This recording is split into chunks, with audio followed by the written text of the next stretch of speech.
skal nå prøve å lage en versjon av Flappy Bird. Der vi må prøve å få en fugl til å fly mellom søyler uten å krasje i dem.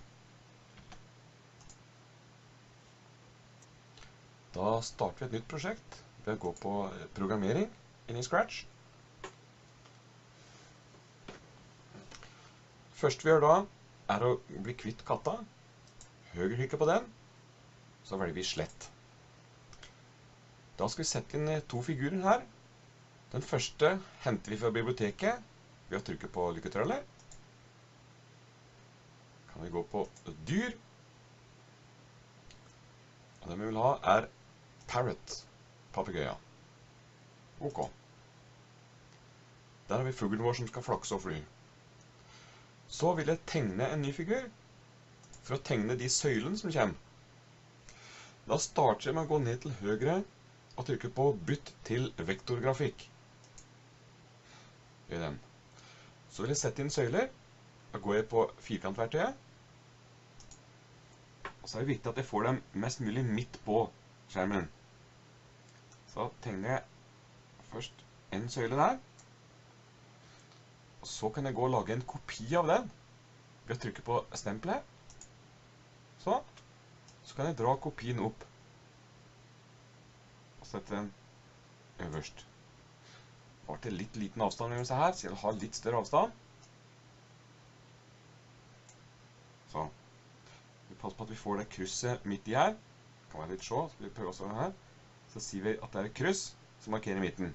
Så vi ikke får den for langt til venstre eller for langt til høyre, for da blir søylen feil plassert etterpå. Så setter vi den. Da kan vi begynne å programmere litt. Da starter vi med papegøya. Velger den, og så går vi inn på skript. Det aller første jeg skal gjøre da, er å lage to variabler. Jeg går inn på data, så tar jeg lag en variabel. Da skal jeg først lage en variabel som heter løft. Den bestemmer om papegøya skal fly oppover eller nedover. Hvis løft er et positivt nummer, da flyr den oppover. Men hvis det er et negativt nummer, altså minus framfor seg, så flyr den nedover. Ok. Og så vil jeg lage en variabel til. Og det er poeng. Den skal telle hvor mange søyler vi klarer å fly forbi. Og den poeng er det veldig viktig at vi lar stå på for alle figurer. Ok. Så kan jeg ta og gjemme den løft ved å fjerne haka, så den synes oppe i spillvinduet her. En poeng kan jeg kanskje flytte helt øverst der. Så. Da skal vi få ting til å skje. Vi starter på hendelser, og drar inn når grønt flagg klikkes, som alltid er en god start. Hva skal skje når vi starter spillet?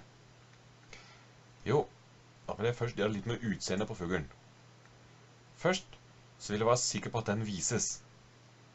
Så jeg tar på en vis. Jeg kan titte fuglen er gjemt. Så synes jeg at fuglen her ble veldig stor. Så da går jeg på en sett størrelse til,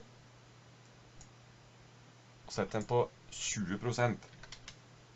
Da blir fuglen mye mindre, og lettere å hanskes med. Så jeg prøver å trykke grønt flagg nå. Oi! Da var fuglen så stor i stedet. Det var passende. Så må jeg tilbake på data, så må vi sørge for at den setter poeng til 0 da vi starter. Og så vil jeg at den skal sette løft. Den tror jeg kan starte på 3. 3, det vil si at da flyr den litt opp først, og så begynner den å dette nedover. Litt grann opp, og så begynner den å dette. Ja. I tillegg så vil jeg plassere ut fuglen på riktig plass. Så jeg går på bevegelse, så tar jeg gå til X og Y. Og da vil jeg plassere den her på X minus 50. Den står nå litt lenger til venstre. Og Y 0. Y vil altså se midt på. Midt på, og litt til venstre. Da er vi klar. Da vil jeg at fuglen skal dette hele tiden, hvis ikke jeg trykker og får den til å fly oppover. Og hvis noe skal skje hele tiden, så må vi gå inn på styring, og velge en for alltid. For alltid, så skal den her dette nedover. Da kan jeg gå på bevegelse, så sier jeg at han skal endre y, for y er oppover og nedover. Han skal endre y, ikke med 10. Hvis jeg går tilbake på data, så setter jeg en løft. Han skal endre y med det som løft er hele tiden. Nå er løft 3. Så hvis jeg trykker start nå, så vil fuglen fly oppover hele tiden, for han har pluss 3. Ui! Men jeg skal få den til å dette ned. Da skal jeg bruke et par visser her. Jeg skal sette inn 2 visser med en gang. Den første skal skje at hvis fuglen ikke har nådd maksfart ennå, så skal den øke farta. Den andre skal bestemme hvordan fuglen ser ut. Så lenge fuglen detter nedover, så skal vinga peke opp. Men når fuglen flyr oppover, så skal vinga peke nedover. Det skal den andre vissen her sjekke. Da tar jeg den første, går på operatorer, og setter inn en R større enn. For han skal dette nedover, da vil det være minusfart. Så hvis farta er større enn minus det som er maks, jeg skal sette på minus 5, tror jeg skal være maksfart nedover. Så hvis farta er større enn det, da skal han endre farta med minus 1. Og på den andre, så skal han sjekke om hvis farta er mindre enn 5, så skal han bytte drakt. Jaha, og gå hit, så hvis løft er større enn minus 5, da skal han ta endre løft med minus 1. Så at den gjør at den detter fortere og fortere nedover hele tiden. Andre skal si at hvis løft var mindre enn 5, da skal jeg gå på utseende, og så skal jeg bytte drakt, ikke til Parrot B for da nå, men til Parrot A. Nå har jeg altså gjort så at den skal fortsette å dette fortere og fortere, helt til den detter med farta minus 5. Og hvis farta altså er blitt mindre enn pluss 5, ja, da skal den bytte drakt til vinga oppover. Jeg prøver å trykke på grønt flagger da. Ui! Så datt fuglen fort ned. Da må jeg få fuglen til å fly. Så kan jeg gå på hendelser, så sette inn en når mellomrom trykkes. Altså hver gang jeg trykker på mellomrom, da skal fuglen flakse litt oppover. Ha, kan jeg gå på data. Så skal jeg sette, ikke poeng, men løft. Da skal jeg sette løft. Så lenge løft er negativt, er minus, så dette nedover, så kan jeg sette den på pluss her. Pluss 10 kanskje. Og så vil jeg i tillegg at den skal bytte drakt. Da skal den bytte drakt til Parrot B. Så jeg trykker grønt flagget nå. Og sier at da jeg trykker på mellomrom, så bytter den drakt til vinga nedover, og så spretter den litt oppover. Her kan jeg fly ganske mye opp og ned. Bra. Det jeg mangler da, er å legge inn litt at hvis fuglen krasjer, enten i røra eller i kanten, så skal den dø. Da går jeg på hendelser, og starter med en når grønt flagg klikkes. Da skal den få fly, og vente helt til han krasjer med noe. Så jeg setter inn en vent til. Og han skal berøre enten kanten eller røra. Da kan jeg gå på operatorer og sette inn en eller. Så må jeg sjekke om han krasjer. Da kjører jeg på sansing. Vente til han berører kant. Eller han berører Sprite N. For da har vi kalt rørevogn nå. De heter Sprite N. Jo, det første vil han skal gjøre da, er at den skal ta og stoppe. Ikke alle, man skal stoppe andre skritt i figuren. Det vil si, da skal vi ikke kunne klare å trykke mellomrom for at den skal hoppe opp lenger. Så vi vil stoppe dem. Og så vil at den skal dette. Da skal den få gjenta helt til han treffer nederst på kanten. Altså helt til y-posisjonen blir mindre enn minus 175. Minus 175 er helt nederst. Og da må jeg gå på bevegelse, å finne Y-posisjon. Han skal altså vente til fuglen har duttet helt nederst på skjermen. Nei, fortsette helt til da. Og det han skal fortsette med, jo, han skal endre Y med -5. Da skal altså fuglen dette ned. Ui, helt ned. Når han kommer ned, da kan han få gjemme fuglen, gå på utseendet og sette inn en skjul, og så kan han få stoppe alle skript som kjører. På styring, stopp alle. Så med en gang han krasjer, så vil fuglen bare dale ned til slutten av skjermen, og så vil hele spillet stoppe. Ja, da har vi fått til den. Da mangler vi å programmere røra litt. Vi skal få dem til å gå.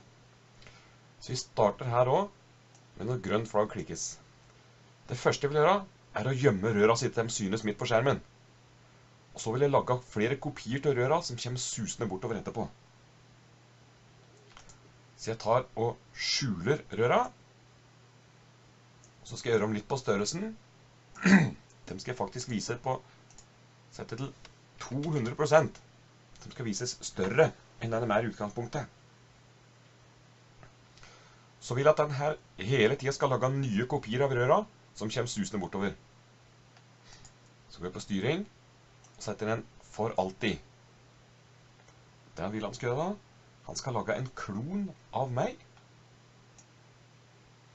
Og så skal han vente i 2 sekunder.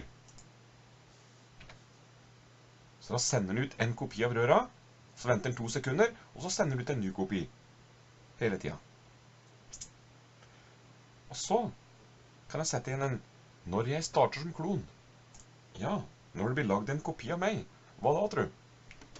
Jo, da skal vi sette ut den helt bort i kanten her.